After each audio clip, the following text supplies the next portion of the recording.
Dear Papa Dudut, ako nga pala si Lizzie, isang sexy, maganda, proud online seller at kabit ng Cavite. Ako po ay 35 years old at alam kong maraming magagalit sa inyo dahil sinabi ko pang proud akong kabit. Nung una, kinakahiya ko rin naman po ito. Pero nang tumagal ay nagawa ko ng tanggapin. Maintindihan niyo ako kapag umabot na kayo sa dulo ng aking kwento. Sa ngayon ay gusto ko lang munang ibahagi sa inyo ang kwento namin ng kaibigan kong si Rica. Mas bata siya sa akin ng 5 taon at tulad ko ay isa rin siyang proud kabit ng Cavite. Huwag niyo rin sana siyang husgahan. Tulad ko ay meron din siyang kwentong ibabahagi sa inyo. Tuwing Martes ay palagi kaming nagkikita ni Rica sa bahay ko para mapag-usapan namin ang update sa pagiging kabit namin. Wala naman kaming ibang kakampi dahil sa pagiging kabit namin.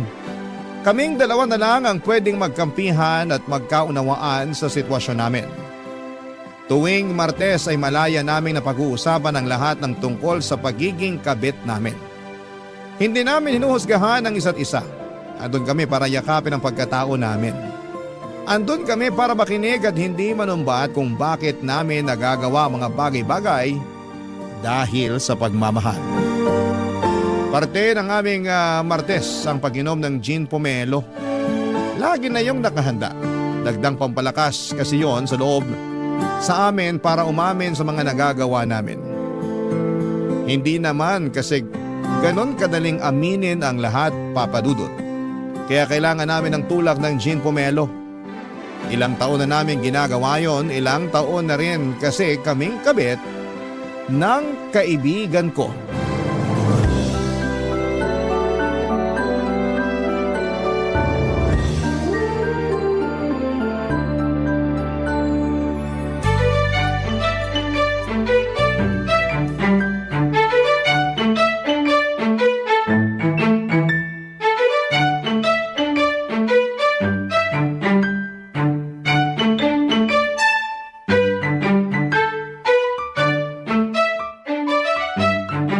Naparami ang gawa ko ng gin pomelo ah. Habaan natin ang usapan para maubos to. Mabuti na lang at day off natin bukas. Sakit dito sa ulo sigurado. Pero mas nakakasakit ng ulong ikukwento ko sa'yo ngayon. Tungkol kay Angelo yan, no? Aba, meron pa bang iba? Kaya mo dinamihan tong gin pomelo kasi alam mo nang mahaba-haba talaga ang usapan. Gets mo na yun? So anong update dyan sa kabit mo? Naging customer ko ang misis niya. Ang daming binili mga imported chocolate sa akin. Hoy, delikado yan. Hindi kaya alam na niya? Hindi rin. Sinek ko yung Facebook activities niya eh. Naghahanap talaga siya ng mga imported chocolates para irigalo sa mga bata sa family reunion nila. Nakakatawa. Bakit kaya hindi ka nalang nirecommend diretso ni Angelo? Pinahirapan pa niya maghanap ng tsokolate yung misis niya online. Parang sinasadya nga ng tadhana na idiretso na sa akin yung misis ni Angelo. Parang may gustong patunayan sa akin. Parang gusto na akong patigilin sa pagiging kabit ko. Ang tanong, titigil ka ba? Syempre hindi. Hindi naman ako nahuli. Pero alam mo na konsensya ako ng slight ha. Teka, nasusobrahan ka na yata sa gin pomelo ah. Tinatamahan ka na ng konsensya eh. Loka? Ay, kasi naman, mabait naman pala yung asawa ni Angelo. Sobrang friendly. Sana man lang binigyan mo ng discount yung mga binili niya sa'yo para pang bawas kasalanan sa kanya. Ginawa ko na yan. Ayaw tanggapin yung discount. Alam daw niya na mahirap magnegosyo. Dinagdagan pa nga yung bayad sa akin. Naaliw daw siya sa akin eh. Maaliw pa kaya siya kapag nalaman niyang ikaw ang kabit ng asawa niya? Hindi niya malalaman. Binlock ko na siya sa Facebook after niya magbayad sa akin. Para ka namang scammer niyan. Nang block after magbayad ng biktima? Hindi ko naman siya ni-scam, no? Pinadala ko pa rin yung chocolates. Dinagdagan ko pa nga eh. Pero in-scam mo pa rin yung asawa niya. Kaya ka ng block. Ang linis mo ah! Hoy, di ko sinasabi yan ah. Bilang kabit na katulad mo, alam kong mansyado na rin ako. Ano naman update kay Harvey mo? Ayun, tagapayo pa rin tuwing nagkakaroon sila ng problema ng misis niya. Kabit na, love advisor pa? Sobrang swerte naman sa'yo ni Harvey. Ano ba raw yung problema na naman nila ng asawa niya? Nangangalabit daw si Harvey, panay daw ang tanggi ni Mrs. Nung umulit ng mga labit si Harvey, bigla raw siyang hinampas ng cellphone ni Mrs. Anong in-advise mo? Wala naman. Sabi ko kung kailangan niya ng makakalabit na hindi tatanggi, alam niya kung saan ang address ko. Yan ang gusto niya sa'yo eh. Very generous ka pagdating sa pangangalabit. Yun naman kasi ang role natin bilang mga kabet. Tayo ang taga-provide ng mga bagay na pinagdadamot na ng mga misis nila. Pero at the end of the day, doon pa rin naman sila umuwi. Yung mga asawa pa rin ang pinipili. At tayo, saka lang tayo pipiliin kapag wala na silang peace of mind dun sa mga misis nila. Pero aalis din sa atin kapag nagkaayos na sila. Dapat may sweldo tayo mga kabit. Hindi kaya biro maging kabit. Dapat may benefits din at 13th month pay. Kaso wala eh. Puro pagpapaasa lang at sama ng loob ang ibinibigay sa atin. Kahit hindi akinse at katapusan. Nag-cheers pa kaming muli sa iniinom naming gin pomelo. Pagtapos lang yon ng usapan namin at pagdadrama. Kapag umabot na kasi kami sa punto na naaawa na kami sa mga sarili namin bilang mga kabetay, saka namin yon ititigil sa pamamagitan ng pag-cheers. Pagkatapos noon ay may pag-uusapan na naman kaming iba. At kapag nararamdaman namin kulang pa at kailangan naming ituloy ang usapan tungkol sa mga kabit namin, saka kami magsasaling muli ng gin pomelo. At saka isa sa amin ang magbubukas ng topic sa mga kabit namin. Papadudot ganon ang naging cycle namin tuwing Martes. Sa loob ng ilang taon naming pagiging kabit papadudot, kasangga namin ni Rika ang isa't isa sa lahat ng bagay. Kami talaga ang magkakampi. Kami lang ang nagkakaintindihan. Nakilala ko at naging kaibigan si Rika noong nagtrabaho ako sa opisina nila. Nag-resign din naman ako dahil hindi ako yung tipo na gustong manatili sa loob ng opisina for more than 8 hours. Gusto ko ay hawak ko ang oras ko. Gusto ko ako ang boss ko. Kaya nag-resign ako at nagnegosyo na lamang. Maayos naman ang mga naging negosyo ko mula sa pagbebenta ng chocolates, beddings, mga class A na sapatos at bag. Isa rin akong agent para sa mga travel tours. Sideline ko rin ang pagbebenta ng insurance. Kontento naman ako sa tinatakbo ng career ko at nagpaka-busy ako sa mga trabaho ko para maiwasang isipin na isa lamang akong kabit. Kumbaga, escape ko ang trabaho ko sa realidad na isa akong kabit. Takas ko rin ang araw ng Martes kung saan ay nakakasama ko si Rika. Isang Martes ay may dinala at pinakilala sa akin si Rika, si Cherry. 25 years old katrabaho ni Rika at isa ring kabit, Papa Dudut.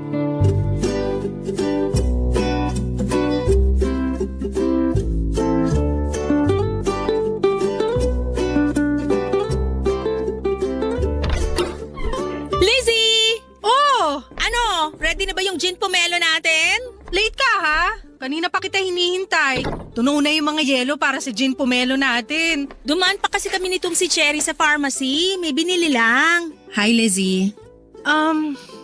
Hi. Huwag ka nang mahiya kay Cherry. Kabit din yan. Kaya ako sinama rito. Patikimin na natin ng gin pomelo. Upo ka na ron sa sofa, Cherry, nang masimulan na nating maglasingan.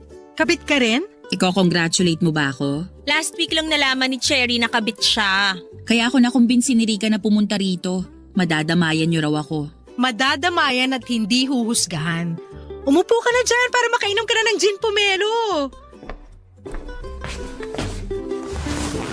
Busog ka, Cherry. Tabi ko sa'yo dyan sa sofa. Alam mo ba, pinakamasarap gumawa ng gin pomelo si Lizzie. Siya ang pangbato ng barangay nila sa paggawa ng gin pomelo. Matikman nga. Pag natikman mo ang gin pomelo ko, baka lalong lumakas ang loob mo na maging kabit. Hindi lang lalakas ang loob, baka ma-inspire pa lalo na maging kabit. Ang supportive pa naman namin sa mga katulad naming kabit. Diba, Lizzie? Welcome to the club, Cherry! Ay. Pwede na bang magkwento? Aba, matapang tong bagong recruit mo, Rika, ha? Hindi pa nakakainom ng gin pomelo, malakas na ang loob na magkwento. Kailangan ko kasi na masusumbungan. Magsumbong ka lang. Kaaway ng buong mundo, mga kabet, maliban sa aming dalawa ni Rika. Kakampi kami ng mga kabet. Tamang tao talaga ang mga nilapitan ko. Ikwento mo na, dali. Magsasalin lang ako ng gin pomelo. So ano bang kwento, Cherry? Akala ko siya na eh. Yan din ang linya namin dati. Typical na linya ng mga kabit na nabigla. Hindi ko naman alam na may asawa na pala siya. Gasgas na yung linyang yan. Ginamit na rin namin yan dati eh. Akala ko naman hindi niyo ako i-judge. Uy, hindi ka namin ginajudge ha. Nakaka-relate lang kami sa'yo. Kasi kung ano man ang sinasabi mo ngayon, nasabi na namin yan noon. So hindi na pala ako special, ganon? Hindi naman tayo magiging special kahit kailan. Pwede bang malaman ko anong pangalan ng kabit mo, Cherry? Saka ko nasasabihin, blind item muna siya ngayon. Nakilala ko siya sa isang group sa Facebook. Nag-offer ng tulong sa akin hanggang sa ma-fall ako sa kanya. Facebook? Hindi mo man lang in-stalk bago ka kinilig sa kanya? Inistalk ko. Wala naman ako nakita. Walang nakita? O may ayaw ka lang makita? Nasaan na ba yung gin pomelo na binibida nyo? Kanina pa natutuyo yung lalamunan ko. Hindi nyo naman ako sinasalinan. Oh, shot na! Nagets na namin si Cherry kung iniba na kaagad niya ang usapan papunta sa gin pomelo. Ganon din naman kami ni Rika. Kapag mabigat na ang nakakatakot na ang susunod naming sasabihin, si gin pomelo na, doon na kami babanat. Hinayaan lang namin si Cherry papadudot at hindi na muna kami nagpakwento sa kanya. Pero para gumaan ang pakiramdam niya at hindi niya lalong sisihin ang sarili niya, nagkwento na lamang kami ng ibang experiences namin sa mga unang buwan na naging kabit kami. Magagaan lang na kwento para mapatawa namin siya kahit papaano. Natapos na nga ang mga kwento namin ni Rika. Pero hindi na tinuloy ni Cherry ang sa kanya. Nagsabi na lamang siya na babawi na lamang sa susunod na Martes. Doon na nga siya naging desidido na mapasama sa grupo namin ni Rika. Nagkwento na lamang si Cherry tungkol sa kinalakhan niyang pamilya. Napapaligiran pala siya ng mga kabit. Naging kabit din ang kanyang nanay, kabit din ang kanyang kapatid. Doon na namin siya naintindihan. Dahil maski kami, lumaki rin kami sa pamilyang hindi ikinakaila ang pagiging kabit. Siguro yun na ang naging normal para sa amin, kaya nadala namin yun hanggang sa pagtanda. Hindi namin nakitaan yun ng mali dahil doon kami nasanay. Maliman sa paningin ng iba pero nag-i-exist ang ganong isyo sa mga pamilya. Sa pagpapatuloy ng aming kwento, malalaman nyo ang iba't ibang naging dahilan namin kung bakit namin naisipang maging kabit at ipagpatuloy yon kahit alam naming may mali. At sana sa paglalahad namin maunawaan nyo kami at hindi husgahan. Tara, gin pomelo pa. Barangay Love Stories. Barangay Love Stories. Sa pagdaan pa ng mga araw, papadudot ay naging parte na ng aming Martes si Cherry. Kasama na namin siya sa gin pomelo sessions namin. Walang palya na ang pagpunta ni Cherry sa bahay ko para makipag-inuman at makinig sa kwentuhan namin ni Rika dahil sa mga kabit namin. Pero matipid pa rin siya sa mga detalye sa pagiging kabit niya. Ayaw pa rin niyang magkwento sa amin tungkol sa kabit niya. Hindi naman namin siya pinipilit. Alam ko ang pakiramdam niya. Noong nagsisimula rin ako sa pagiging kabit ko ay ayaw ko ring magtiwala sa iba. Ayaw kong subukang maghanap ng mga taong uunawa kung bakit yon ang landas na pinili ko. Hanggang sa dumating si Rika sa buhay ko. Pinakita niya sa akin na kahit kabit ako ay hindi naman ako sobrang samang tao.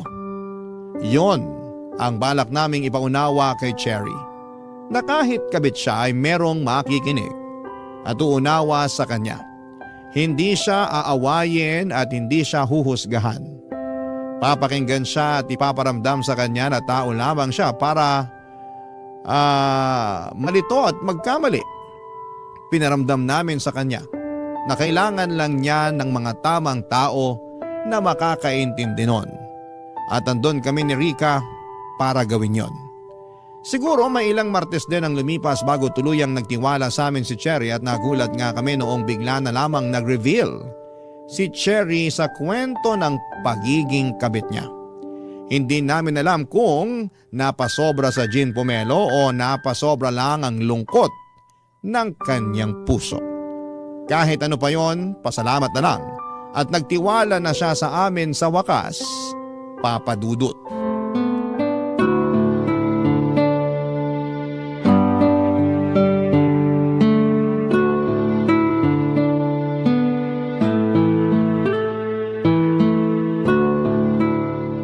Kanina tumawag sa akin si Angelo. Hindi ko sinagot. Wow! Pahabol ng ate mo? Ikaw na ba ang legal wife? Uy, kahit kabit ako, dapat rin akong hinahabol, no? Baka hinahabol ng panghuhusga. Lizzie, lumalaban na sa asaran tong si Cherry, oh. Oo nga eh. Akala mo hindi kabit? Sino ba kakampi mo ha, Cherry? Kami mga kabit o yung mga legal? Eh di syempre kayo. I mean, tayo. Kabit din pala ako. Sorry, ang bilis kong makalimot. Nasobrahan na naman yata ako sa gin pomelo. Sairin mo na kaya tong natitirang gin pomelo sa pitchel. Baka sakaling maitulak ka na nito para magkwento. Huwag mong pilitin, Rika, kung hindi pa kaya. Ako na lang ang uubos ng natitirang gin pomelo. Marami pa akong ikukwento tungkol kay Angelo. Sige Rika, ibigay mo na lang kay Lizzie yung natitira. Di ko na kailangan yan para magkwento. Magkukwento ka na? Sa wakas! Anong pulutan ang gusto mo? Libre ko! Umaapaw na rin kasi itong nararamdaman ko. Parang makakaginhawa kapag nagkwento ko. Yan naman kasi yung sinasabi namin sa'yo dati pa. Ready na? Brian ang pangalan niya. At tama kayo nung sinabi niyo sa akin na hindi ko ginalingan ng pang-i-stalk sa kanya kung single ba o kung may asawa na siya.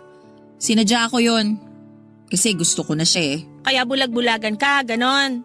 Kahit alam mo may posibilidad na may asawa na siya, hindi mo pa rin inalam. Pag naunahan ka na kasi ng kilig, tanga-tangahan ka na lang din talaga. Relate much. So kailan sinampal sa'yo ng tadhana na may asawa na pala yung Brian? Nung nagsimba ako at nakasabay ko sila sa misa. Buti ka pa nakakapasok ka sa simbahan. Kami ekis na. Parang ang dumi na kasi namin para pumasok doon. Pero eme lang. Huwag kang mag-alala. Huminto na rin ako nung nakasabay ko sila nun. Paano ba ang eksena? Katabi ko ang asawa niya sa simbahan. Hindi ko alam na siya na pala yun. Maganda ba? Parang santo yung muka. Walang-wala ako. Maganda ka rin naman ah. Pero hindi kasing ganda niya. Kaya ako nagtataka kung bakit nagawa pa ni Brian na lokohin yung asawa niya. Minsan kasi wala na lang sa itsura. Nasa performance na.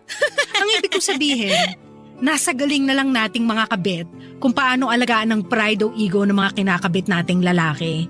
Yun naman ang gusto nila. Yung mararamdaman nilang lalaking-lalaki sila. Yung hindi laging pinupuna yung mali nila.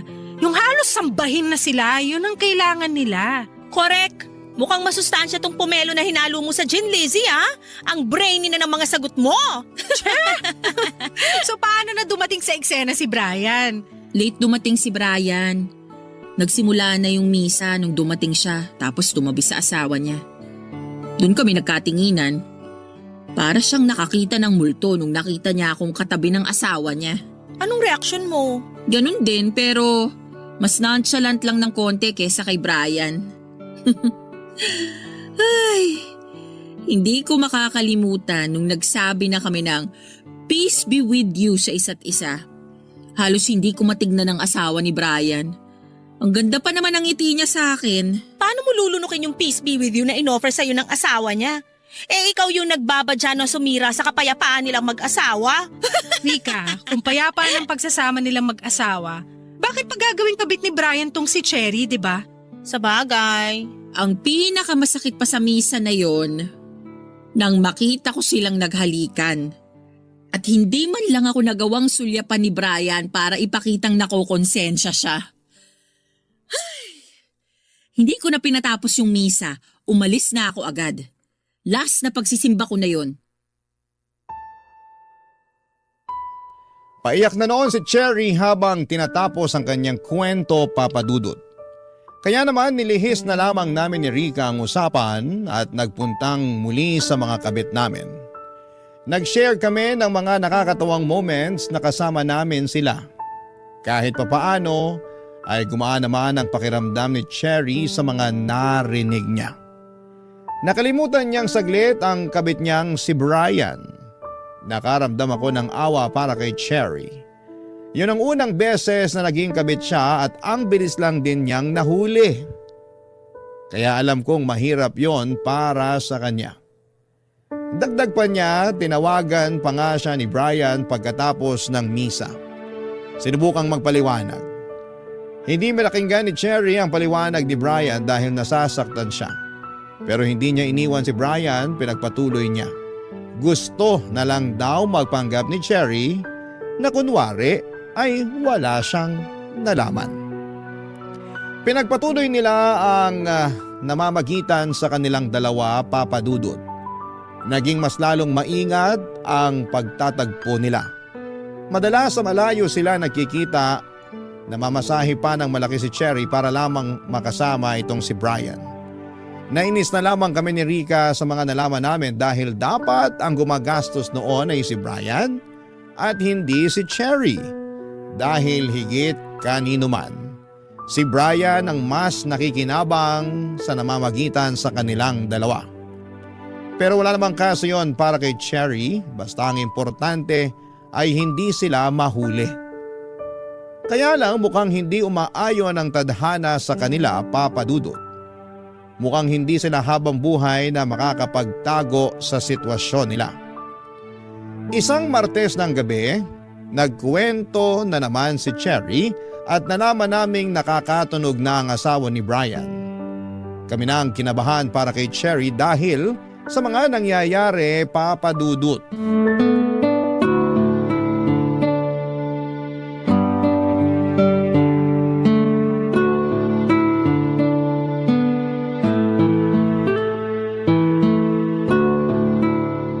Mugto ang mga mata, Cherry ah. Mukhang nagkatampuhan kayo ng Prince Charming mo ah. Shut na! Hindi kami nagkatampuhan, pero malapit nang magkahulihan. Nakatunog na ba yung legal? Oo, Paano? Chika mo naman. kagabi ko pa to pinoproblema. Hindi ko alam ang gagawin ko. Mag-share ka sa amin para matulungan ka namin. Expert na kami sa pagiging kabit. Kung ano man na nangyari sa'yo, malamang na-experience na namin yan noon. Aksidenteng nag-like ng lumang post ko ang asawa ni Brian. Hindi nakalock yung Facebook mo? Hindi. Kailangan ba? Kapag kabit ka, mag-private ka ng Facebook at ibang social media accounts mo. Kung hindi ka nang i-stalk, malamang yung legal ang gumagawa nun. Huwag kang kampante. Pero kasi hindi ko pwedeng i-private ang Facebook ko. Kumikita rin ako sa pagpo-post ng reels eh. Okay lang sa'yo na mahuli ka ng legal wife kaysa bitawan mo yung pagpo-post ng Facebook Reels? Tama kami ni Rica, Cherry. Maging maingat ka. Marami ang nahuhuli dahil sa Facebook. Nagpo-post ka ba kung nasaan ka tuwing magkikita kay ni Brian? Kapag maganda lang yung lugar na pupuntahan namin, para nga may kita ako sa Facebook Reels. Mali ka ron. Yun! Marami ka pa talagang kailangan matutunan sa pagiging kabit. O anong gagawin ko? Una, pumayag ka nang i-private ang Facebook mo. May option para i-lock mo yung account mo. Yun lang ang pwede maging option mo ngayon. Yan ang option para sa ating mga ginagawa lang na option. Char! Sorry, nagawa ko pa talaga magbiro. Kabado ka na kasi, Cherry. Sino ba naman kasing hindi kakabahan? Ayoko magkabukingan. Maglaylo muna kayo ni Brian. Huwag muna kayo magkita. Pero sa malayo naman kami magkikita. Hindi kami mahahanap ng asawa niya. Kahit sa buwan nyo pa balak magkita, kapag ang legal nagduda, mahahanap pa rin niya kayo panigurado. Huwag nang matigas ang ulo, Cherry. Gets namin na hindi mo kayang kumawala kay Brian. Pero pag nagkahulihan, ikaw ang pinakadehado rito. Bakit ako? Dapat nga si Brian ang pinakamalintikan dito. Siya tong nanluloko ng asawa niya. Pero hindi yun nakikita ng mga tao. Para sa kanila, lalo na sa mga kapwa natin babae, tayong mga kabit ang pinakamali. Sa sobrang galit nila sa atin, wala na sila halos maiwang galit dun sa lalaking nagloloko. Maaabswelto pa bigla. Ang masakit dyan, papatawarin pa yung lalaki ng legal wife. Tapos tayong mga kabit, habang buhay niyang isusumpa. Parehas lang kami ni Brian na mali. Pero ikaw lang ang iiwan sa ere sa pagkakamaling yun.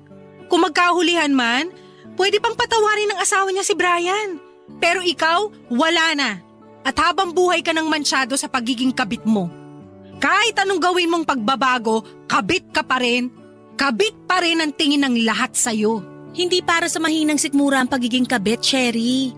Kaya dapat asahan mo nang wala kang magiging kakampi. Maliban sa amin. Kaya makinig ka sa mga payo namin dahil kami lang ang makakatulong sa'yo. Kami lang ang kakampi mo. Tahimik na ninamnam ni Cherry ang huling sinabi ko, Papa Dudut. Alam niyang mapait at mahirap na lunukin ang mga bagay na yon, pero kailangan. Natahimik na kaming tatlo pagkatapos noon. Wala ni isa sa amin ang nagsasalita. Nilantakan na lang namin, Papa Dudut, ang pulutan at sinaid na ang gin pomelo sa pitsil. Maya-maya pa'y narinig naming tumatawag si Brian sa cellphone ni Cherry. Pero hindi yon sinagot ni Cherry at natuwa kami ng palihim na nakita namin si Rika. At least natuto na kahit papaano si Cherry. Hanggang sa biglang nagsalita si Cherry at sinabi niyang hindi muna siya magpapakita kay Brian. At pagkatapos noon ay nagpatulong siya sa amin kung paano ipaprivate ang kanyang Facebook account at ibang mga social media accounts. Gusto niyang i-block ang asawa ni Brian pero inutos naming wag niyang gawin yon dahil mas lalo lang makakatunog ang legal wife niya. Papadudot bigla ko naalala ang unang beses na naging kabit ako. Wala rin akong kaalam-alam noon, magaling magtago ang naging kabit ko. Gumamit pa nga siya ng ibang pangalan para hindi ko siya mahuli. Pinangakuan ako ng kasal kaya masyado akong nabulag at hindi ko nakita na paraan lamang pala niya yon para hindi ako maghinala sa kanya. Hanggang isang araw ay nakita ko silang mag-asawa nagyayakapan. Nakita rin niya ako pero hindi niya ako pinansin. Hindi na siya nagparamdam pa sa akin pagkatapos noon. Lalo na noong humingi pa ako ng eksplanasyon sa kung bakit niya nagawa yon sa akin. Blinak na niya ako sa lahat ng social media accounts niya at masyado niya akong ginalit. Papadudot yon ang naging dahilan ko para makaramdam ng galit sa lahat ng mga lalaki. Nagtuloy-tuloy pa rin ako sa pagiging kabit. Hindi ko alam kung bakit ko nararamdaman na ma-attract sa ganong klase ng buhay. Bakit nga ba ako nakakatsyempo at nagkakagusto lagi sa mga lalaking nakatali na? Papa Dudut. Barangay Love Stories. Barangay Love Stories. Makalipas ang ilang araw at linggo ay hindi na muling nagkwento pa si Cherry sa amin tungkol kay Brian. Pakiramdam namin ay tuluyan na niyang iniwasan si Brian. Kami na lang ni Rika ang nagkukwento sa mga nangyayari sa amin ng mga kabit namin. Nakikinig na lamang si Cherry, Papa Dudut at minsan ay naghahalo siya ng i-advise sa amin. Tama naman ang mga payo niya at mukhang natuto na siya sa mga nangyari sa kanila ni Brian. Mukhang siya pa nga itong naunang magbagong buhay kesa sa amin ni Rika. Pakiramdam namin ay graduate na siya sa pagiging number 2. Sana all na lang talaga ang nasabi namin ni Rika. Pero masaya naman kami para sa bunso naming recruit. At least, hindi siya nalubog sa pagiging kabit tulad namin ni Rika na ilang taon nang umaasang kami ang pipiliin ng mga kinakabit namin. Pero wala namang nangyayaring ganon. Ilusyon lang namin yon. Papadudot nagbalik sa normal ang lahat, payapa nang muli ang lahat. Wala nang nakakaramdam ng takot sa amin kung may legal wife bang nakakatunog na kinakabit namin ang mga asawa nila. Na-enjoy na namin ng todo ang gin pomelo sessions namin. Na-enjoy namin magkakasama ang araw ng Martes. Hanggang isang Lunes ay tumawag sa amin si Cherry, Papadudot. Baka raw pwedeng mag-gin pomelo session na kami kahit na hindi pa Martes. Ayaw namin ni Rica dahil tradisyon na nga ang Martes at hindi yun pwedeng ilipat ng Lunes. Kaya lang ay sinabi niyang hindi na raw makakapaghintay ang ibabalita niya sa amin, Papa Dudut. Kaya naman pumayag na kaming agahan ang gin pomelo session namin. Pinakaunang nakarating ng bahay ko si Cherry, mukhang atat na siyang sabihin ang nangyari sa kanya. Sumunod namang dumating si Rica at hinanda ko na ang gin pomelo nang makumpleto na kaming tatlo, Papa Dudut.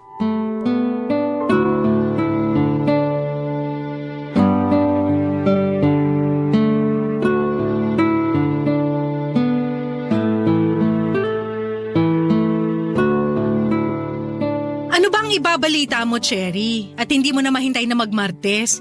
Isang tulog na lang oh. Gandahan mo yung ibabalita mo, ha? In-adjust namin yung gin pomelo session para sa'yo. Good news or bad news ba yan? Para alam ko kung dadagdagan ko ng gin yung inumin. Good news! Good news. Blooming ka eh. Ano muna ang skincare mo bago ka mag-splok ng balita mo? At kung na-order ba yan online para maihabol ko na sa mga ipapadeliver ko? Buntis ako! Ha? Hindi ko alam kung anong sasabihin. Congrats? Ano ba? Sabi ko nga sa inyo, good news to. Sinong ama? Siyempre si Brian. Meron pa bang iba? Alam niyo namang loyal ako sa kanya. Pero siya loyal ba sa'yo at sa asawa niya? Sinisira niyo naman ang good news ko eh. Eh di na kasi good news yan sa amin. Hindi ka na makakainom ng gin pomelo. Kailangan ka naming ipagtimpla ng pomelo juice na plain. At mukhang hindi talaga good news yan dahil alam mong may asawa si Brian.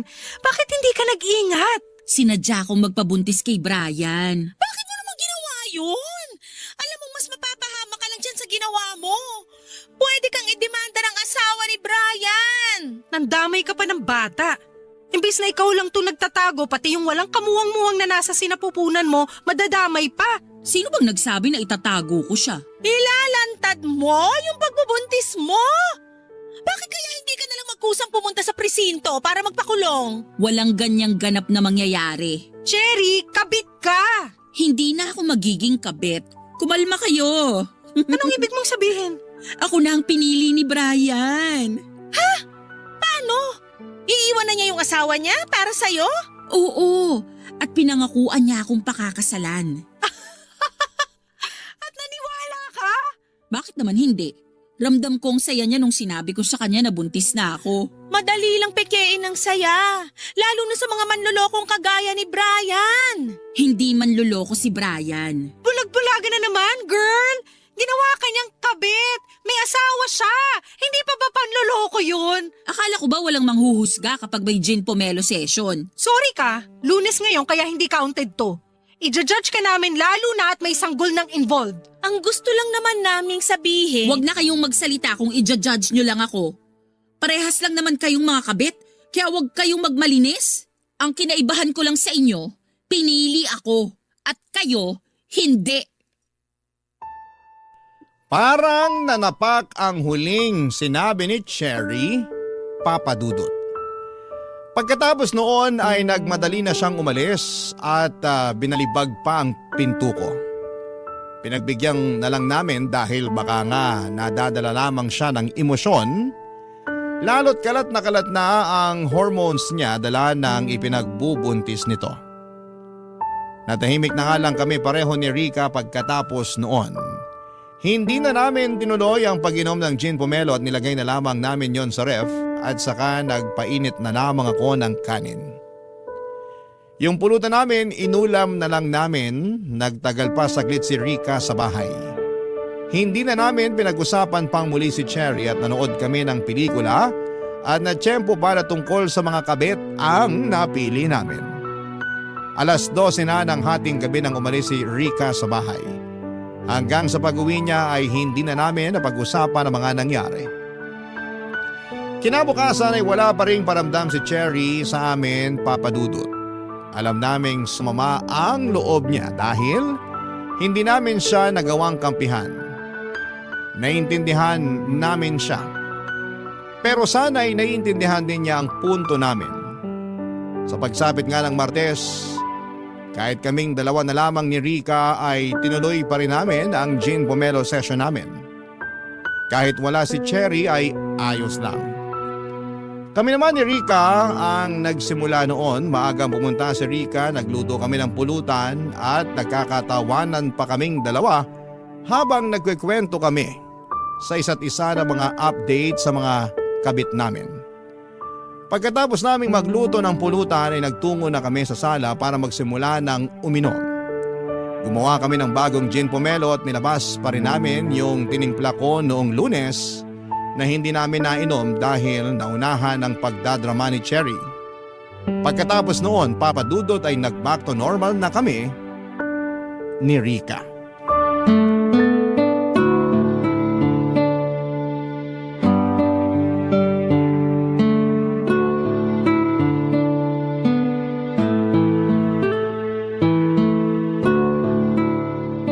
Ang dami nating uubusing gin pomelo. Hangover malala bukas. Wala tayong choice. Ubusin natin tong hindi natin nainom kagabi tapos itong bagong gawa ko na rin. Huwag na nating inumin yung kahapon. Ipainom mo na lang sa lababo. Sayang naman kasi. Alam mo namang ayoko nang nag-aaksaya ng grasya. O sige, salinan mo na ako para maubos na. May bisita ka ba, Rica? Bakit may kumakatok? Bahay mo to. Bakit ako tinatanong mo? Teka, pagbubuksan ko.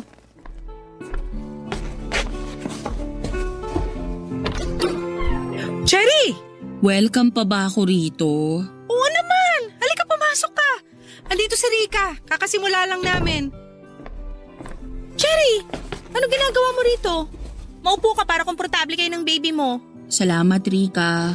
Alokin sana kita ng gin pomelo pero may karga ka na. Gusto mo ba ipagtimpla kita ng pomelo juice? May sobra pa ako sa kusina. Hindi na. Salamat na lang. May problema ba? Bakit parang ang lungkot mo? Tama kayo. Manluloko si Brian. Ay, gusto talaga kitang alokin ng gin pomelo. Ay! Mamulutan ka na lang, Cherry. Ano bang nangyari? Niready ko na yung mga gamit ko kagabi para makatakas na kami. Kasi yun naman ang usapan namin. Tapos nung tinawagan ko siya, di niya sinasagot. Hindi naman ako naghinala kasi gano'n naman lagi. Hindi naman niya agad nasasagot ang tawag ko kasi kasama niya ang misis niya. Kaya lang ano? tinawagan niya ako kaninang umaga. Sabi niya, tapusin na raw namin yung relasyon namin kasi nakukonsensya na siya sa asawa niya. Kapal talaga ng muka. Ang late makaramdam ng konsensya. Nagmakaawa ako sa kanya na kahit patago na lang ulit kami, basta wag niya lang akong iwan kasi hindi ko alam kung anong gagawin ko. Lalo't buntis ako ngayon. Anong sinabi niya? Ayaw niyang panindigan yung pinagbubuntis ko. Sabi niya, baka naman daw meron pa akong ibang kabit at gusto ko lang ipaako sa kanya. Linyahan ng mga lalaking takot sa responsibilidad. Hindi na nakakagulat. Ano na ang plano mo ngayon? Maghahabol ka pa ba? Kasi kung ako lang, ayoko na maghabol. Hinabol ko siya eh. Kaso tinakot niya ako. Sinabi niyang isusumbong daw niya ako sa asawa niya at sasabihing stalker niya ako. Ang kapal ng mukha talaga. Nagawa bang magdagdag ng kasalanan?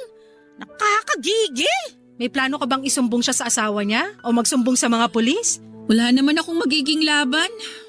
Tama naman kayo eh. Walang kakampi sa mga kabit na katulad ko. Kami! Kakampi mo kami! Kung ano man ang mapagdesisyonan mo, susuportahan at tutulungan ka namin. Sasamahan ka namin magsumbong sa asawa niya kung makakatulong yun para sa inyong mag-ina. Bahala na, hindi ka namin papabayaan.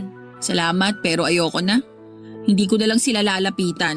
Kawawa lang kami ng magiging anak ko kung masasangkot pa ako sa gulo. Kaya ko naman to.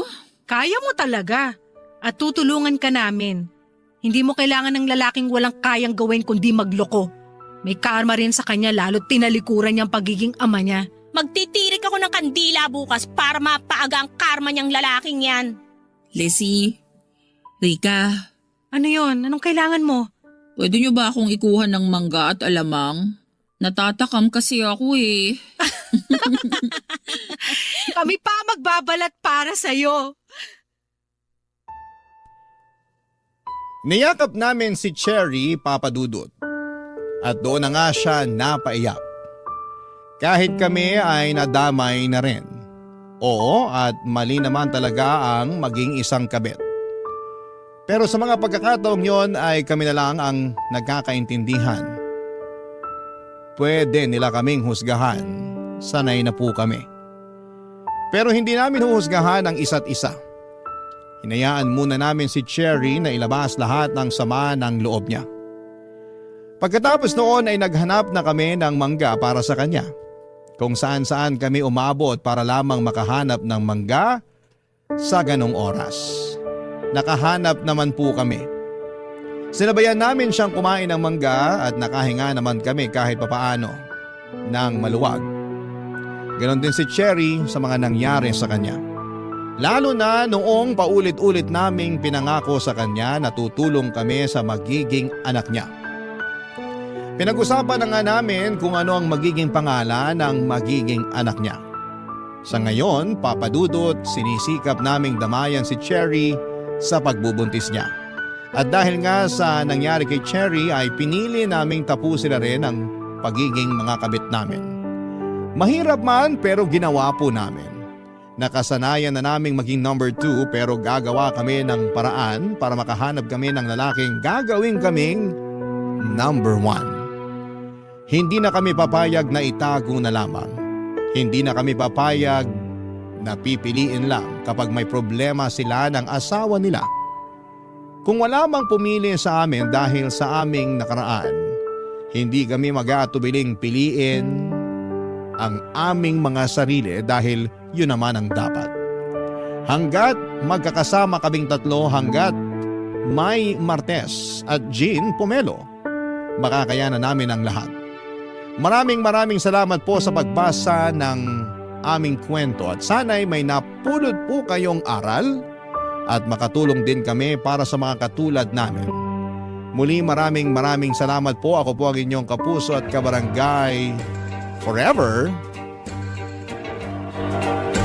Lizzie.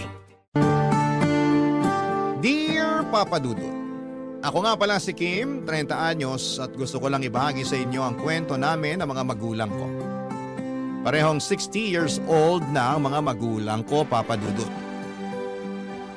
Ako lang ang naging anak nila, 40 years silang kasal at para sa iba yun na ang definisyon ng forever at panghabang buhay. Sa ganong edad nila at estado sa relasyon, alangan namang isipin pa nilang magkahiwalay at humanap ng iba. Pero nagkamali ako, Papa Dudut. Posible pala yun. Isang araw ay may nahuli ako. Nahuli ko ang nanay kong may kabit. Ang masaklap pa rito, kinabit niya ang ninong June ko. Hindi ito alam ni tatay, Papa Dudut. Ako ang unang nakaalam na niloloko niya si tatay. Kakaiba kasi. Ang napansin ko kay nanay, ilang araw bago ko sila mahuli. Panay ang pagpapaganda niya na hindi naman niya normal na ginagawa. Galit nga siya sa makeup at kahit pabango ay nakakuriputan pa niyang bilhin. Pero isang araw ay kinaibigan niya ang makeup at pabango. Bukod pa doon ay naririnig ko rin siyang may kausap lagi sa cellphone.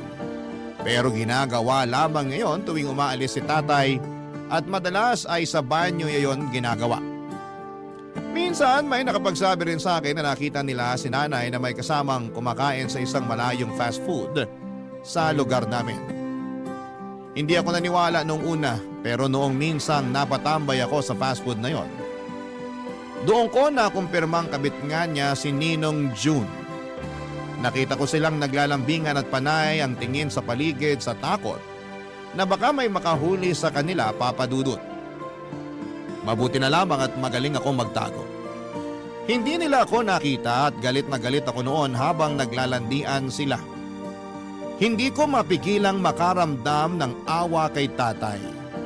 Kaya naman pag-uwi ko ng bahay nakapagplano na ako ng gagawin, Papa Dudut.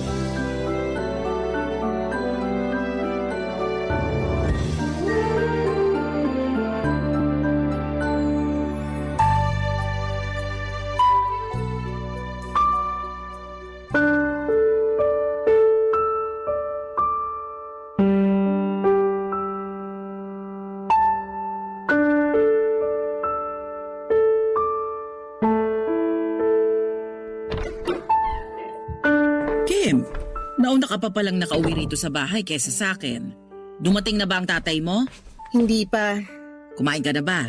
Hindi pa. Teka, ipagluluto muna kita para makakain ka na. Hindi ka ba kakain, Nay? Ay, hindi na. Kumain na ako kanina bago ako umuwi. Mukhang busog na busog kayo ah. Oo nga eh. Naparami yung lanta ko ng fries kanina. Mukha naman. Halata pa sa tiyan nyo. At sa ngiti nyo. Ganun ba yon? Nahahalata sa ngiti ang pagkabusog? Bago yun ah. Mukha naman kasing busog kayo. Busog kayo sa paglalandi. Ano? Saan ka ba talaga totoong nabusog, Nay? Sa fries o sa landi? Ano sinasabi mo riyan? Mabuti pa tulungan mo na lang ako sa kusina para makakain ka na. Hindi talaga sumagot. Ano naman ang isasagot ko? Hindi ko nga maintindihan ang tanong mo. Hindi maintindihan o gusto mo lang takasan? Bakit hindi mo na lang ako diretsahin, Kim? Napagod ako sa pag-commute pa uwi rito. Huwag mo akong simulan. Eh mapapagod ka talagang mag-commute. Ang layo ba naman dito ng fast food na kinainan nyo ni Ninong June kanina? Anong sabi mo? Nay, kung si tatay maluloko mo, ibahin mo ko. Alam ko nang namamagitan sa inyo ni Ninong June. Hindi ko alam ang sinasabi mo. Halika na sa kusina para… Sumagot ka, Nay! Huwag mo kong sigawan! Nanay mo ko! At anak mo ako. Kaya kailangan ko ng paliwanag kung bakit nagagawa mo kaming lokohin ni tatay. Huwag mo kong kausapin ng ganyan! Wala kang karapatan! Mas lalo kang walang karapatan para sirain ang pamilyang to. Ano bang gusto mong sabihin ko? Oh, nahuli mo na ako. Ano pang kailangan? Kung sumagot ka parang natapakan mo lang ang paakot, pwede ko lang palampasin ah. Ni walang sorry, ni walang eksplanasyon. Kahit naman ipaliwanag ko sa'yo, hindi mo pa rin maiintindihan. Talagang walang makakaintindi sa ginawa mo. Niloloko mo si tatay. Nagmahal lang ako. Dapat si tatay lang ang mahalin mo, hindi si Ninong. Hindi mo ako maiintindihan. Siguro nga hindi kita maiintindihan. Kaya mas magandang wag na lang natin tong pag-usapan. O anong gusto mong kainin? Iluluto ko. Anong gusto mo? Gusto ko na lumayas ka rito. Huwag ka nang babalik. Ano? Narinig mo ko, alam ko.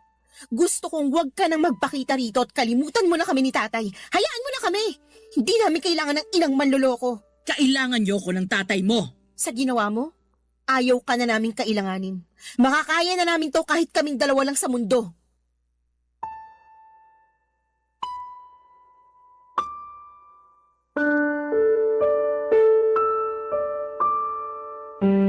Papadudod, hindi makapaniwala si nanay sa mga sinabi ko. Akala niya ata ay nadadala lamang ako ng emosyon. Akala niya hindi seryoso ang pagpapalayas ko sa kanya. Nagtungo pa siya sa kusina para ipagluto ako at habang ginagawa niya yon, iniimpake ko na ang mga damit niya. Pagkatapos niyang magluto ay nilagay ko na sa harapan niya ang mga bag ng damit niya. Nagulat siya at doon niya na lamang seryoso ako, papadudot. Ayaw niyang umalis, sinabi niyang bahay niya rin yon at nanay ko siya. Pero tinakot ko siya.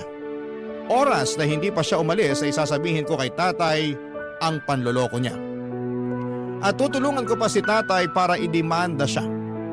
Doon na nga siya natakot, papadudot. Doon siya pumayag na umalis bago siya tuluyang lumabas ng pintuan. Napag-usapan namin na papalabasin lang muna namin pansamantala na magbabakasyon si nanay sa probinsya. At bahala na akong gumawa ng dahilan kay tatay kapag napansin nitong hindi pa bumabalik si nanay. Pagkaalis ni nanay ay siya namang pagdating ni tatay. Napakasakit na makita ang nakangiting mukha ni tatay at walang kaalam-alam sa mga nangyayari. May dala pala itong fries na pasalubong para kay nanay dahil alam niyang paborito niya yon. Sabay na kaming kumain ng niluto ni nanay. Doon ko na rin sinabi kay tatay na nagbakasyon muna si nanay sa probinsya. Nagulat si tatay na hindi man lang nagpaalam si nanay sa kanya. Gumawa na lamang ko ng dahilan para magmukhang tama ang dahilan ni nanay sa biglang bakasyon. Makalipas nga ang ilang linggo, nag-alala si tatay dahil hindi pa rin nagpaparamdam kahit sa text si nanay. Hindi pa rin ako nakaisip ng dahilan para ipaliwanag kay tatay kung bakit hindi nababalik si nanay. Hindi ko talaga pwedeng sabihin kay tatay na niloko siya ni nanay dahil ayokong masaktan ng matindi si tatay. Lumabas lamang ako saglit ng bahay namin noon para makaiwas sa mga tanong ni tatay tungkol kay nanay at pagbalik ko Laking gulat ko nang makita si nanay sa bahay at nagtatawanan pa sila ni Tatay Papa Dudut.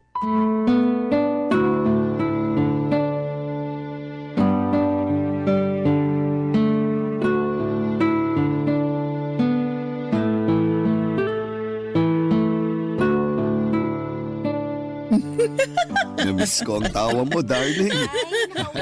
Mabuti at naisipan mo nang umuwi. Tay? Nay? Kim, andyan ka na pala. Sakto ang uwi mo. Kakarating lang kanina ng nanay mo. May pasalubong pa sa atin na fries at chicharon. Halika, sumabay ka sa amin na kumain ito. Hindi namin ito mauubos. Anong ginagawa niyo rito, Nay? Umuwi na. Namiss ko ang tatay mo eh. At namiss din kita.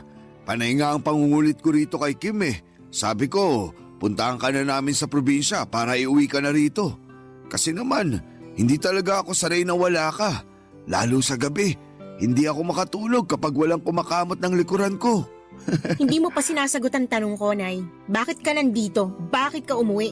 Bakit naman ganyan ka makipag-usap sa nanay mo, Kim? Hindi ka ba masaya na umuwi na siya? Nay, sumagot ka bago ibang maisagot ko kay tatay. Ano bang nangyayari? Naguguluhan ako. Nay, sagot! Malungkot sa probinsya. Wala kayo ron ng tatay mo, hindi ako sanay. Hindi yan ang sagot na kailangan ko. Ano ka ba naman, Kim? Namiss tayo ng nanay mo. Ano pa bang sagot ang kailangan mo? Alam ni nanay kung anong sagot ang kailangan ko. Hindi ako sanay sa buhay probinsya. Alam nyo namang mag-ama yan. Walang mabilhan ng fries doon. Dito sa Manila, kaliwat kanan ang nagbebenta kahit anong oras pa. Ngayong nakabalik ka na, sisiguraduhin kong mabubusog ka sa fries. Kahit anong flavor, bibilin ko para sa'yo. Basta, gabi-gabi mong kakamutin ang likod ko, ha? Oo naman. Papahabain ko lalo tong kuko ko para masarap ang pagkamot. May relasyon sina nanay at ninong Juntay. Nahuli ko silang naglalandian sa isang fast food, nagsusubuan pa ng fries. Ano? Kim! Binibigyan kita ng tsansa para hindi malaman ni tatay ang totoo. Pero hindi ka sumunod sa usapan. Darling, totoo ba ang sinasabi ni Kim? Magpapaliwanag ako. Sige, mabuti nga't maipaliwanag mo sa amin ni tatay kung paano mo kami nagawang lokohin. Darling, nadala lang ako ng emosyon. Nung naging busy ka sa trabaho mo, si June ang tumutulong sa akin. Sinasamahan niya ako palagi, lalo kapag wala kayo pareho ni Kim. Kasalanan namin? Hindi ko sinasabing kasalanan niyo. Ang sinasabi ko lang, nalungkot ako. Nalungkot ka? Bakit hindi ka lumapit sa akin para napasaya kita? Bakit sa kumpare ko pa? Mali ko yun, pero tapos na. Nung nahuli kami ni Kim, itinigil ko na yung namamagitan sa amin ni June. Kaya nga bumalik na ako dito matapos akong paalisin ni Kim. Kasi hindi ko pala kaya na wala kayo. Ikaw ang mahal ko, darling. Ikaw lang. Kung ano man yung nararamdaman ko para kay June, dala lang yun ang lungkot. Dala lang yun ang pag-iisa. Pero natauhan na ako. Mahal kita, darling. Mahal din kita, darling. Naipasok mo na ba lahat ng damit mo sa cabinet natin? Hindi pa naman. Mabuti naman. Pakikuha mo na ulit ang mga bag mo at umalis ka na ulit.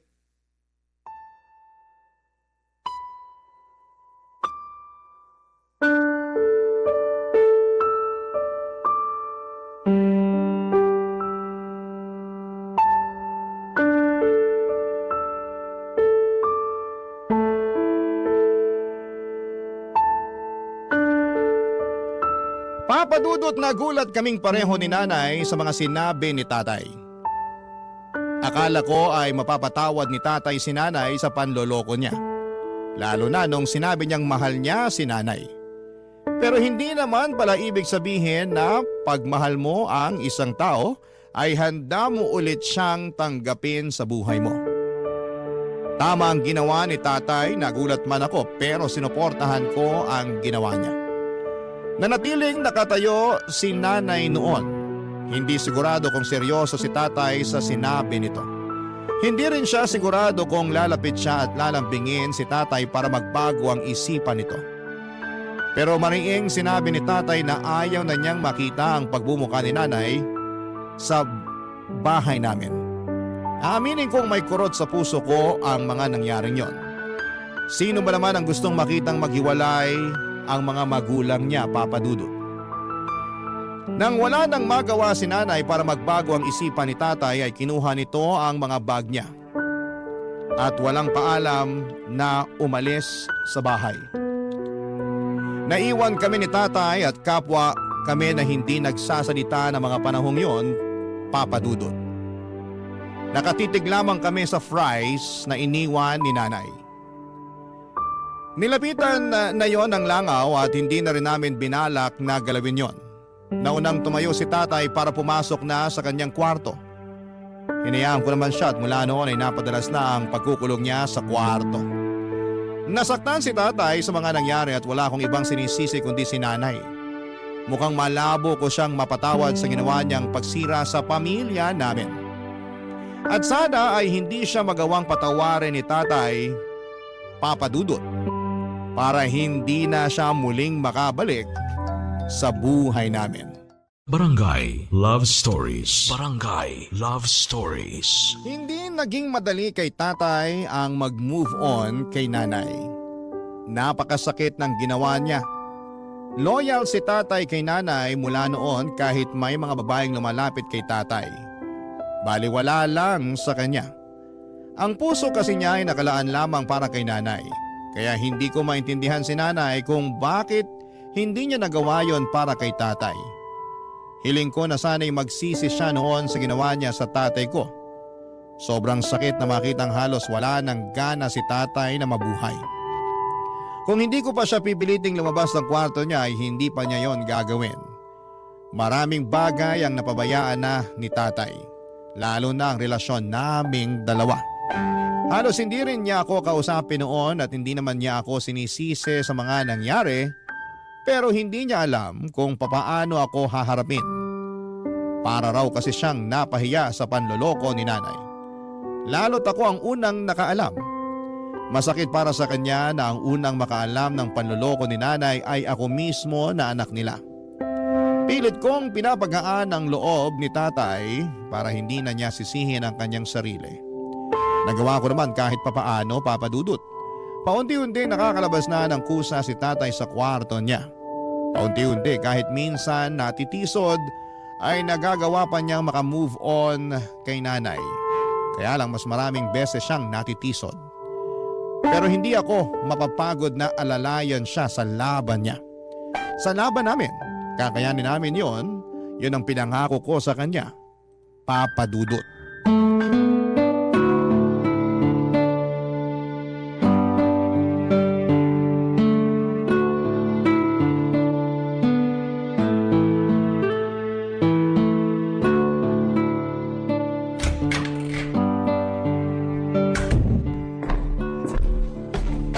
Kim, Tay, mabuti naman lumabas na kayo ng kwarto nyo. Gutom na po ba kayo? ano bang ulam? Nagluto ako ng adobo. Nilagyan ko ng maraming itlog pugo kasi paborito nyo yan, diba? Salamat anak. Ipaghahanda ko na po ba kayo? Mamayang konti. Gusto ko lang maupo muna at makaharap ka. Maupo na po kayo. Gusto nyo ba ng maiinom? Hindi na anak. Upo lang talaga ako. Sabihin nyo lang po kung may kailangan kayo Salamat ulit anak ha. Sa lahat-lahat. Aba, parang lumabas lang yata kayo ng kwarto para mag-practice ng mala-teleserye yung pagdadrama. Hindi na rin naman magandang nakakulong sa kwarto. Parang mas malungkot pa nga ron eh. Andun halos lahat ang alaala ng nanay mo. Di ba wala naman na pong gamit si nanay doon? O may natira pa? Hayaan nyo, mamaya habang kumakain kayo liligpitin ko na para maipadala na agad sa kanya. Wala naman na ata siyang natirang gamit. Puro na lang alaala ang natira. At mas nakakalungkot yun. Ay, Tay, ayos lang po ba kayo? hindi ako ayos. Pero at least ngayon, natatanggap ko na ang sitwasyon namin ng nanay mo. Hindi ka na ba niya tinatawagan? Mula nung minura ko siya nung Sabado, hindi na siya ulit sumubok na magparamdam. Sana pala dati mo pa siya minura. Napuno na rin ako.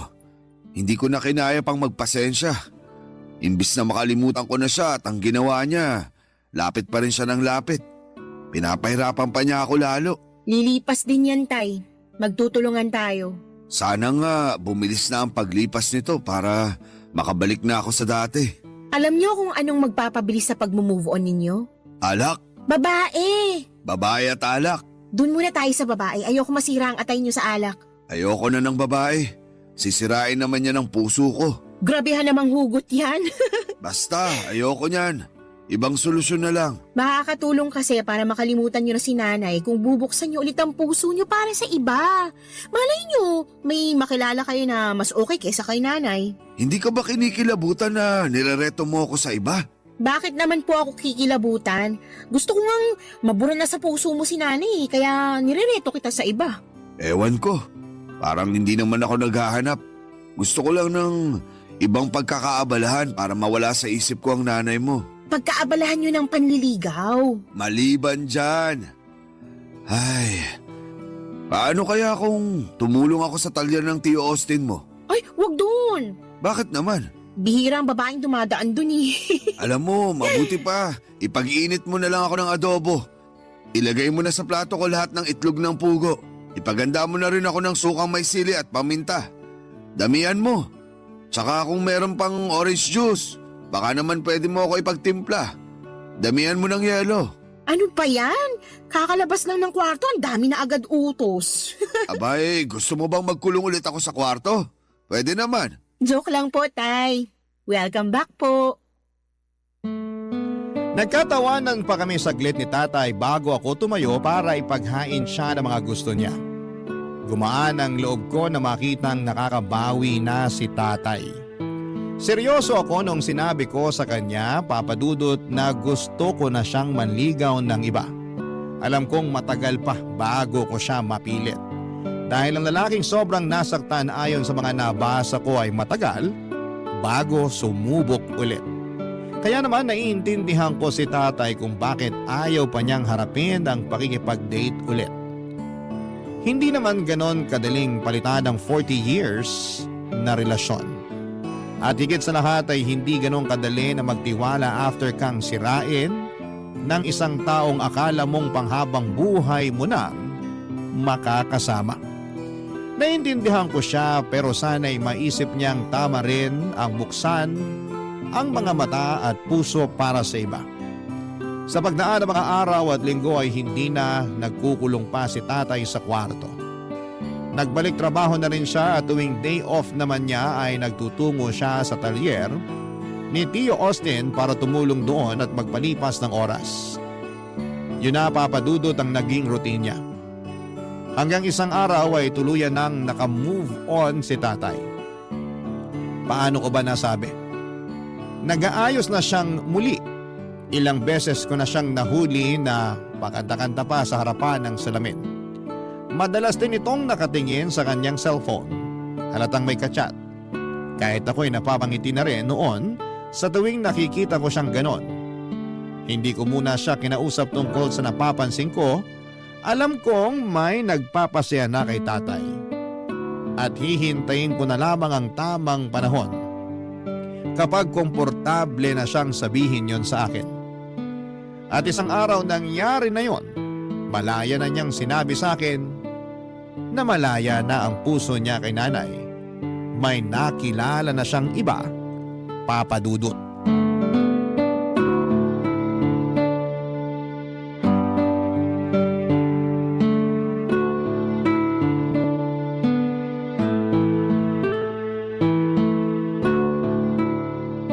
Bihis na bihis ah. Saan ang audition mo, Tay? Huwag mo nang pansinin ang damit ko. Baka mausog. Paano namang mauusog ang damit mo? Kakabagin ba? Lawayan ko na lang pag ganon. Puro kabiro. Tingnan mo na nga lang kung bagay ang pantalon ko sa suot kong sapatos. Bagay naman. Hindi ka ba nagbibiro? Ayoko magmukhang tanga mamaya. Ano bang meron?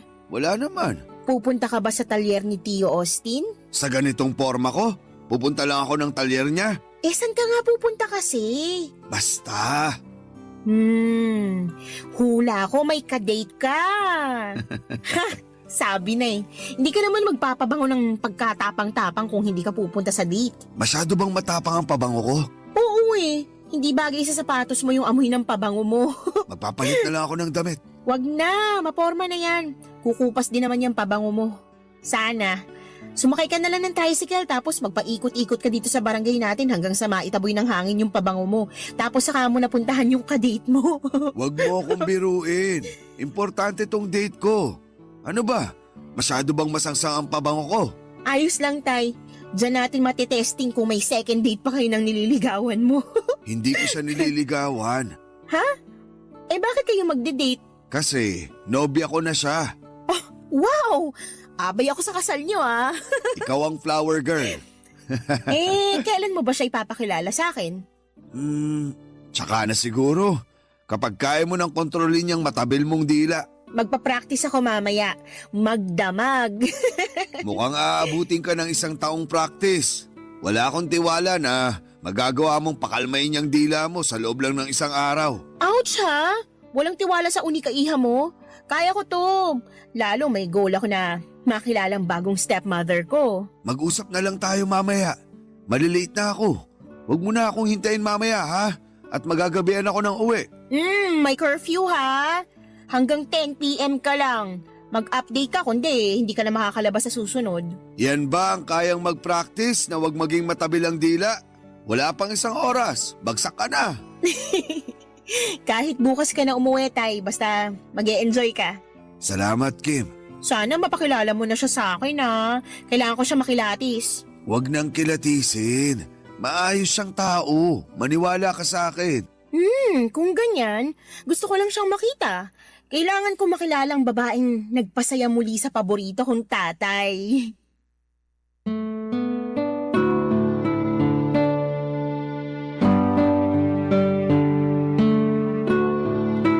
Papadudot nginitian ako ni tatay sa huling sinabi ko. Napansin kong parang naluluha pa siya pero nagawa niyang kontrolin. Sa huli ay natusan ko na rin siyang magpalit ng polo. Masyadong masangsang ang amoy ng pabango niya. Baka yun pa ang maging dahilan ng hiwalayan nila ng girlfriend niya. Hindi naman ako papayag. Hindi ko pa nga nakikilala nang makapagpalit na nga si tatay nagmadali na itong umalis. At nang makalabas siya ng bahay, agad ako nag-text sa kanya at binilinan siya tungkol sa mga babae. Baka sakaling makatulong lang para lalong ma-inlove sa kanya ang kanyang bagong karelasyon.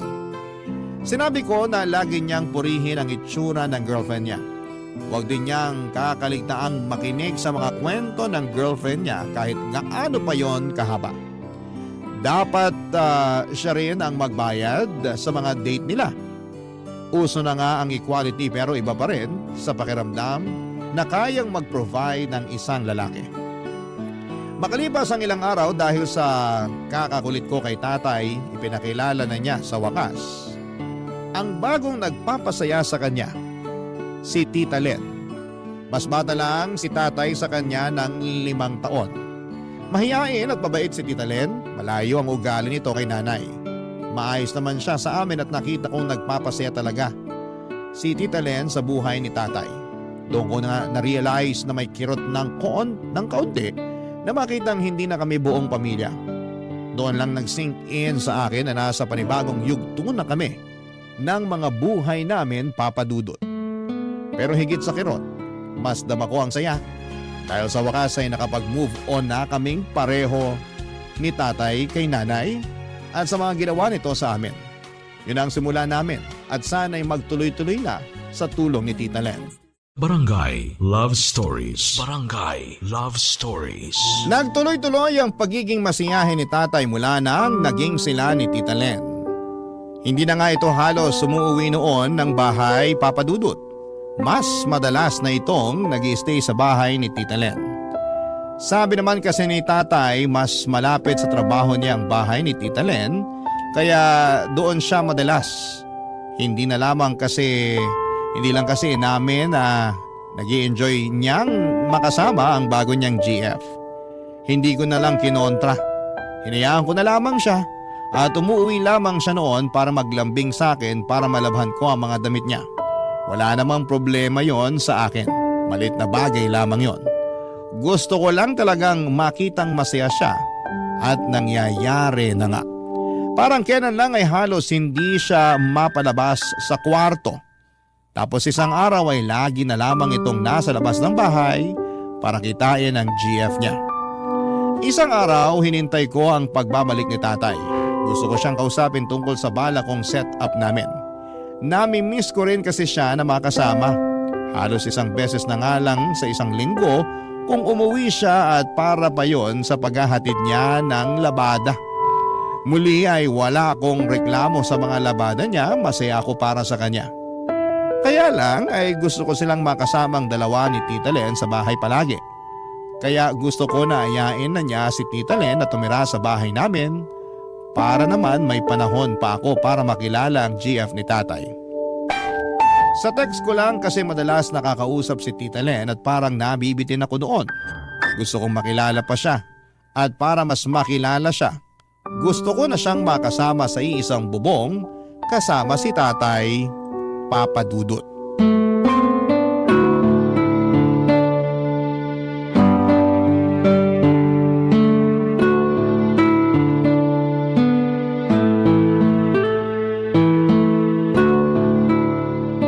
Grabe, tambak na naman ang inuwing labahin. Naparami ako ng palit.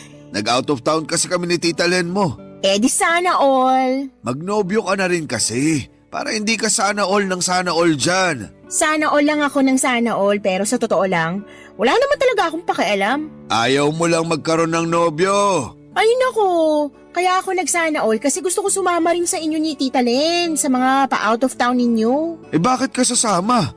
Istorbo ka pa sa lambingan naming dalawa. Eh kung ayaw nyo ako isama sa out of town nyo, eh di dito na lang kayo tumira sa bahay. Ang ayos naman ng segue mo, anak. Ang tagal ko na kasing gustong sabihin sa inyo to, Tay. Kaya lang, hindi ko naman kayo matsyempohan. Lagi kayong wala dito sa bahay. Pasensya ka na talaga kung paminsan-minsan na lang ang uwi ko rito. Ang Tita Len mo kasi, gusto lagi akong kasama. At gusto ko rin sana kayo makasama. Kaya sana, kung pwede, para ayos ang lahat, magsama-sama na lang tayo dito sa bahay. Parang alanganin, anak. Oh, bakit naman alanganin, Tay? Saan mo ba gustong tumira? Sa bahay ni Tita Len? Ayaw mo na ba rito sa bahay natin? Ang ibig kong sabihin, parang alanganin pa ako na magsama kaming dalawa sa iisang bubong. Bakit naman alanganin? Eh halos araw-araw na nga kayo magkasama. Hindi pa ba masasabing nagli-live-in na kayo? Ayoko lang sigurong matawag na ganun. Tsaka nagsisimula pa lang naman kaming dalawa. Normal lang naman siguro yung halos araw-araw ako ron. Pag naglaon, baka manawa rin ako at umuwi na rito palagi. Tay, 60 years old ka na, hindi na kayo mga teenager. Walang masama kung magsasama na kayo. Mas advisable pa nga eh. Ewan ko, tsaka na natin pag-usapan. Hindi ako komportable. Parang alam ko na kung bakit. Ano na naman ba ang ibibintang mo? Dahil ba kay nanay? Bakit naman naisingit mo pa ang nanay mo sa usapan? Baka lang kasi kaya ka naiilang na dalhin dito si Tita Len dahil minsan naging bahay to ni nanay. Baka. Pero Tay, isang taon na rin namang wala si nanay dito. Naitaboy na siguro natin lahat ng mga alaala niya rito, no? Wala nang bahid si nanay dito. Kaya iuwi mo na si Tita Len. May blessing kayo sa akin. Susubukan ko siyang kausapin. Pero hindi ako makakapangako. Kasi parang alanganin talaga eh. O sige, hindi ko na kayo pipilitin.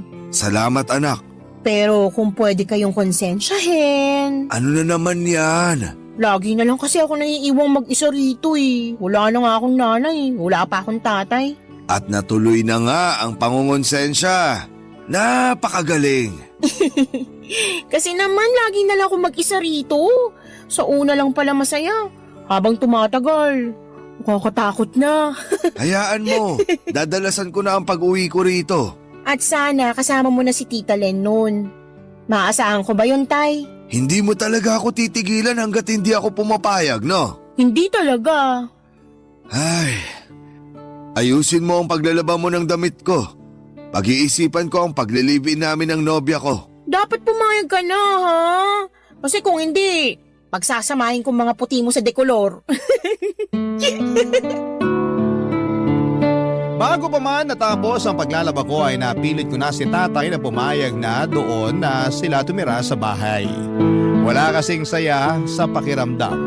May makakasama na akong muli, Papa Dudut. At higit sa lahat ay pakiramdam ko sa tulong ni Tita Len ay madadagdagan ng saya sa bahay namin. Sa presensya niya, feeling ko ay parang kumpleto na muli ang pamilya ko. Basta pumayag lamang sila. Nakita ni tatay kung gaano ako kasaya noon. Kaya hindi na niya binawi ang sinabi niya. Kinulit ko pa nga siya para tawagan si Tita Len. Tinawagan naman ni tatay at sinabi ang plano naming dalawa. Inanahan tuloy akong tapusin ang maagang labada ko para mapag-usapan na namin ni tatay ang plano sa paglipat ni Tita Len sa bahay. After ko maglaba ay nilista ko na kaagad lahat ng kailangan sa paglipat ng GF ni tatay sa bahay namin. Hindi ko sinayang ang oras. Inayos ko kaagad ang bahay para hindi naman nakakahiya kay Tita Len kapag dumating siya. Umalis ulit si tatay para kausapin na raw ang nobya niyang ililive-in niya. Nagkatuksuhan pa kaming dalawa bago siya umalis. Ilang araw na hindi umuwi si tatay dahil marahil inaasikaso nila ni Tita Len ang mga gamit niya sa paglilipat.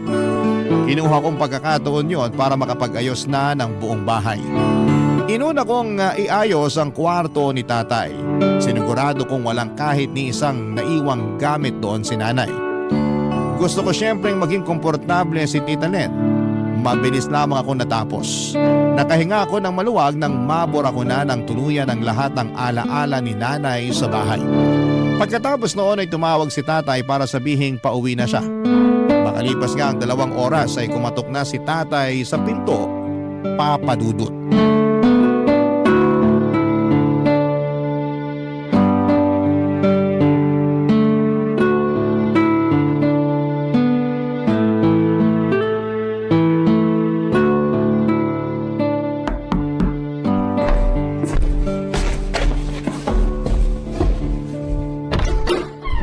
Welcome home, Tay! Asa nang yung pinakamamahal na nobya, ha? Magkaiba kami ng sinakyang taxi. Hindi kasi nagkasya yung mga gamit niya sa isang taxi. Magkasunod lang kami halos. Pakitulungan mo naman ako rito sa ibang gamit. Sige po, pumasok na po kayo. Ang linis ng bahay ah. Siyempre! Hindi naman pwedeng marumi ang madadat na ni Tita Len, nakakahiya. Tsaka pati kwarto nyo, nilinis ko na rin. Hindi mo na sana pinakialaman yun. Kaya ko namang linisin yun. Sinipag ako eh. Tsaka para masiguro ko na rin na walang kahit isang gamit ni nanay na naiwan doon. Wala na ba? Bukod sa 2 bra at isang sando, wala naman na. Huwag ka mag-alala, tinapon ko na rin yung mga yon. Walang madadatnan si Tita Len dun sa kwarto mo maliban sa mga gamit mo. Andiyan na si Tita Len! Hello, Tita Len! Nay? Anong ginagawa mo rito? Kumusta anak? Umalis na kayo. Anak, mag-usap tayo. Wala tayong dapat pag-usapan, Nay. Tapos na kayo sa buhay namin. Tsaka, parating ng girlfriend ni tatay. Kaya please, umalis na kayo para hindi na kayo magkaabutan dalawa.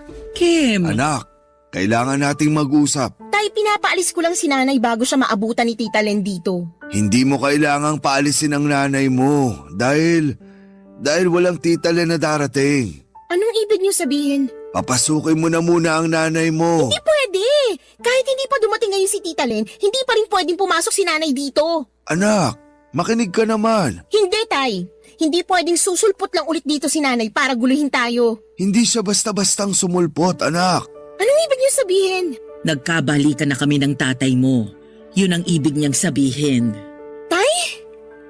Ay, tama ang sinabi ng nanay mo, anak. Hindi ko maintindihan. Paano si Tita Len? Alam niya ba to?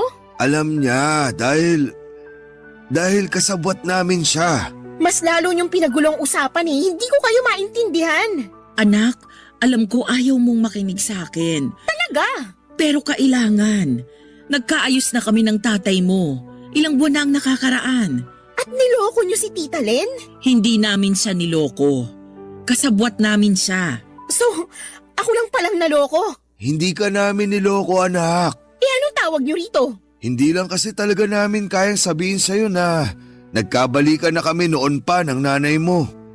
Ramdam ko pa kasi ang galit mo sa kanya noon. At mas lumala pa ang galit ko ngayon dahil sa ginawa nyo. Hindi namin sinasadyang galitin ka at saktan ka, anak. Kaya lang, nagmamahalan talaga kami ng tatay mo.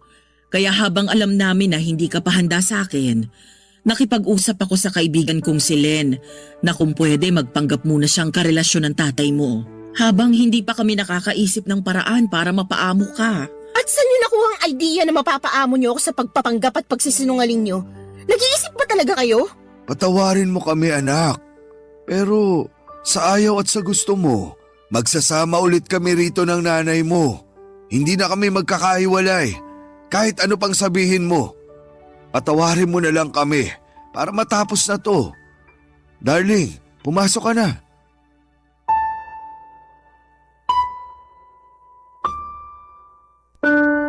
Para akong ninakawan ng lakas ng mga oras na yon, Papa Dudut.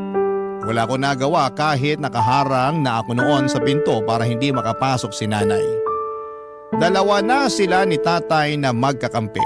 Ano pang laban ko? Tahimik ko silang pinagmasdang dalawa habang nagtutulungan sa pagpasok ng mga gamit ni nanay sa kwarto nila. Halos maiyak na ako noon sa kinakatayuan ko. Pero pinili kong tapangan ang loob ko.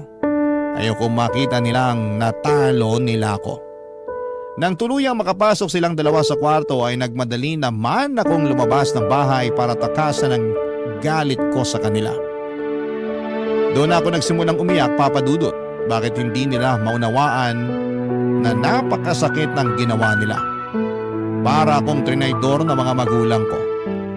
Ang sakit lang isipin, masama ang loob ko kay tatay lalo't ako pa naman ang naging kakampi niya ng mga panahong ginupo siya ng sakit sa pagtataksil ni nanay. Tapos ngayon, ako naman ang pinagtaksilan nilang dalawa. Bakit nila nagawa yon sa akin? Hindi ko maintindihan at hindi ko kayang tanggapin. Sa ngayon ay wala na akong nagawa nang bumalik si nanay sa bahay. Hindi ko sila pinapansing dalawa. Madalas akong wala sa bahay at hindi naman nila ako hinahanap. Mas lalong sumama ang loob ko sa kanila at hindi ko alam ang gagawin ko. Hirap akong magpatawad lalo't dalawa na silang nakagawa ng mali sa akin. Hindi ko pa nga magawang makalimutan ang ginawang panloloko ni nanay kay tatay tapos nadagdagan na naman sila ng bagong ikakasama ko ng loob. Ano po ba ang dapat kong gawin sa sitwasyon ko? Sana'y matulungan niyo ako, Papa Dudut, at hindi ko na rin kasi alam ang gagawin. Sana sa tulong ng number 1 inyong programa ay malaman ko ang gagawin ko. Sana po ay makapagdesisyon na ako ng maayos sa dapat kong gawin sa aming pamilya. Maraming salamat po. Ang inyong forever kapuso at kabarangay, Kim.